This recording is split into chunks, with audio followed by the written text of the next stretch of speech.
Hello guys, तो स्वागत है आपका अपना चैनल मेंटोर कार्तिक में। जैसा कि हमारा सेमेस्टर 4 का सीरीज चल रहा था, हम लगातार सेमेस्टर 4 के जियोग्राफी हिस्ट्री ऑनर्स के सिलेबस अपलोड कर दिए गए हैं। और हम अब हिस्ट्री ऑनर्स के जितने भी इम्पोर्टेंट क्वेश्चन होगा, चाहे कोर 8, चाहे कोर 9 का, चाहे कोर 10 का हो, हम धीरे धीरे सबसे, ठीक है, कोर वाइज हम ये अपलोड कर रहे हैं वीडियो। जैसा कि हमारा आज का क्या टॉपिक है, हमारा आज का टॉपिक है हिस्ट्री ऑनर्स कोर 9 का इम्पोर्टेंट क्वेश्चन बताने वाले, MVVI क्वेश्चन बताने वाले हैं, ठीक है, जिसकी संभावना लगभग 99% है, आने का संभावना है क्वेश्चन पेपर में। ठीक है, तो आज हम हिस्ट्री ऑनर्स कोर 9 का क्या क्या इम्पोर्टेंट क्वेश्चन है इस पर हम बात करने वाले हैं। ठीक है, तो वीडियो को अंत तक देखिएगा। चलिए देखिए, सबसे पहला देखिए क्वेश्चन क्या है। सबसे पहला क्वेश्चन है कि 1773 ईस्वी का रेगुलेटरी एक्ट का आलोचनात्मक विवरण करना है। आलोचनात्मक विवरण का अर्थ होता है कि इसका गुण और अवगुण, यानी कि 1773 का जो क्या विशेषता था और क्या इसका दोष था, इसको आपको इसमें लिखना है। हो गया। देखिए दूसरा क्वेश्चन देखिए क्या है। दूसरा क्वेश्चन क्या है कि 1773 ईस्वी का रेगुलेटरी एक्ट, ठीक है, एक्ट के लिए उत्तरदायी परिस्थितियों को विवेचना करिए। कहने का तात्पर्य है कि जो 1773 का जो रेगुलेटरी एक्ट आया था, ठीक है, वो किस लिए आया था, उनका क्या क्या परिस्थिति था, उसका क्या क्या परिस्थिति था जिसके कारण से रेगुलेटरी एक्ट आया भारत में, उसको आपको इसमें लिखना है। हो गया, दूसरा हो गया। तीसरा हम देखिए, आते हैं तीसरा क्वेश्चन में आते हैं हम। तीसरा क्वेश्चन में है कि 1784 का पिट्स इंडिया एक्ट की मुख्य धाराओं, मुख्य सुधारों की व्याख्या करते हुए इसका महत्व होगा।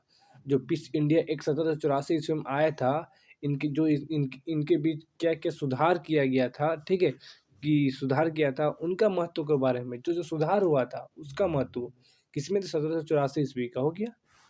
आगे देखिए, नेक्स्ट क्वेश्चन में आते हैं। तो नेक्स्ट क्वेश्चन है कि 1833 ईस्वी के चार्टर अधिनियम का मूलाधार केंद्रीकरण था, टिप्पणी करें।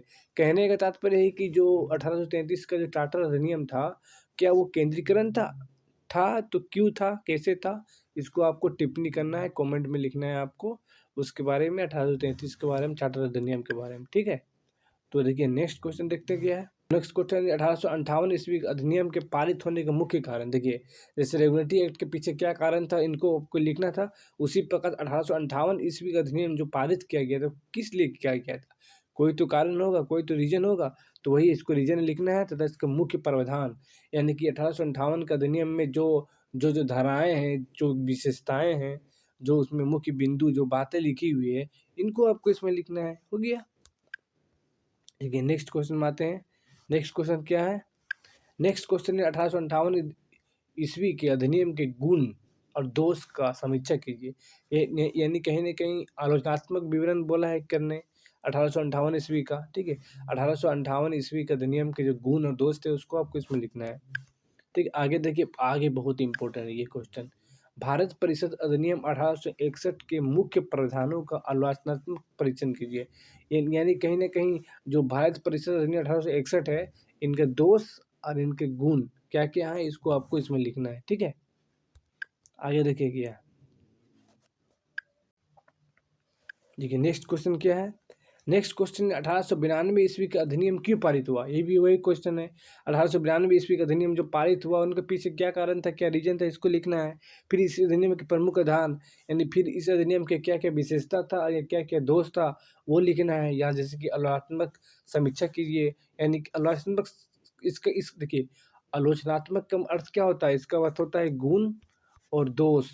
ठीक है, इसका दोष यानी किसका, तो 1892 ईस्वी अधिनियम का। ठीक है, यानी गुण और दोष दोनों लिखना है इसमें। हो गया। देखिए आगे देखिए क्वेश्चन क्या है। आगे क्वेश्चन है कि 1919 ईस्वी के मार्ले मिंटो सुधार अधिनियम पारित किए जाने के उत्तरदायी कारण। ये भी वही क्वेश्चन था, ये भी बहुत इंपॉर्टेंट क्वेश्चन है ये। ठीक है, 1919 का, 1909 का, 1909 और 1919 का, 19 का। ठीक है, आगे हम बता रहे हैं। 1909 ईस्वी के जो मार्ले मिंटो सुधार अधिनियम आया था, उनके पीछे क्या कारण था, वो किस लिए आया था। ठीक, अंग्रेजों ने इसे क्यों पारित किया, क्वेश्चन पूछ सकता है कि 1909 ईस्वी के मार्ले मिंटो सुधार अधिनियम अंग्रेजों ने क्यों पारित किया, उनके पीछे क्या कारण था। ठीक है, इनको आपको लिखना है इसमें। आगे देखिए, वही क्वेश्चन के मार्ले मिंटो सुधार से, मार्ले मिंटो सुधार अधिनियम की प्रमुख धाराओं को विवेचना करना है। ठीक, क्या क्या धाराएं थे इसके, पहला धारा में क्या था, दूसरा धारा में क्या था, तीसरा धारा में क्या था, ऐसे क्वेश्चन याद कीजिएगा। तो देखिए नेक्स्ट है कि मान लें मीडिया सुधार अधिनियम के गुण, देखिए वही गुण दोष का मूल्यांकन करें, कहीं न कहीं यानी कि दोनों क्वेश्चन को मिला दिया तो आलोचनात्मक विवरण कीजिए। आलोचनात्मक जैसे कि बताए दिए कि गुण और दोष को मिला के आलोचनात्मक होता है, विवरण होता है, ठीक है। यानी मार्ले मिंटो सुधार अधिनियम के दोष और गुण को बताना है इसमें। हो गया, आगे देखिए क्या है। आगे है 1919 ईस्वी के अधिनियम को पारित करने का क्या कारण था, प्रकाश डाले, वही क्वेश्चन है। 1919 अधिनियम के पारित को क्या कारण था, उनके क्या क्या, हर चीज के कोई न कोई कारण होता है, कोई न कोई, जैसे कि कोई भी कानून लागू करने से पहले कोई कारण होता है कि हाँ इस कारण से हम इस अधिनियम को लागू कर रहे हैं। तो 1919 ईस्वी के अधिनियम को पारित करने का क्या कारण था, इसको आपको बताना है इसमें। ठीक, आगे देखिए। मॉन्टेग्यू चेम्सफोर्ड सुधार अधिनियम की प्रमुख विशेषता का विवरण करें, बहुत ही एमबीबीआई क्वेश्चन है ये वाला, ठीक है। मॉन्टेग्यू चेम्सफोर्ड सुधार अधिनियम की प्रमुख क्या विशेषता था, क्या क्या विशेषता था, ठीक है, उसको लिखना है, इसमें नहीं लिख देना है उसका दोष, खाली ओनली फॉर विशेषता लिखना है। देखिए यहाँ विशेषता पर लिखना है, यहाँ क्वेश्चन नहीं है कि तुलनात्मक विवरण करे, कल विशेषता लिख के मॉन्टेग्यू चेम्सफोर्ड सुधार अधिनियम के लिख के छोड़ देना है, ठीक है। आगे देखिए क्या है। नेक्स्ट है 1919 के ईस्वी के मांडव्य चेम्सफोर्ड सुधार अधिनियम के मूल्यांकन करें, मूल्यांकन कर दिया है, इसका अर्थ वही है वह गुण और दोष, यानी कि 1919 के मांडव्य चेम्सफोर्ड का जो अधिनियम लाया था उनके गुण और दोष के बारे में ही लिखना है, ठीक है। आगे देखिए, बहुत एमबीबीआई क्वेश्चन ये वाला। 1935 ईस्वी के भारत अधिनियम के मुख्य धाराओं का महत्व का वर्णन करें, बहुत ही इम्पोर्टेंट है 1935 वाला, क्योंकि इसी से संविधान बना गया है अभी भारत का वर्तमान में, ठीक है।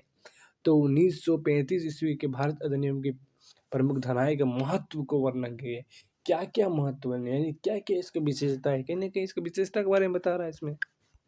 आगे देखिए, वही क्वेश्चन है कि 1935 ईस्वी अधिनियम के गुण और दोष का विवरण करें, जो इसके गुण थे, हाँ कि हाँ इस अधिनियम में फलना बात लिखी गई थी तो फलना फलना, और इस अधिनियम के प्रमुख दोष हैं कि इसमें ये नहीं पाया जाता, इसमें ये इसमें लिखना है 1935, बहुत ही इंपॉर्टेंट है ये क्वेश्चन। आखिरी क्वेश्चन है 1947 ईस्वी के भारत स्वतंत्रता अधिनियम का वर्णन करें, एमबीबीआई क्वेश्चन है। 1947 देखिए कौन कौन सा है, 1947 कर लीजिए, 1935 कर लीजिए, 1935 कर लीजिए, और 1919 कर लीजिए, और 1909 कर लीजिए, बस एक कर लीजिए, बस आप पास हो जाएंगे।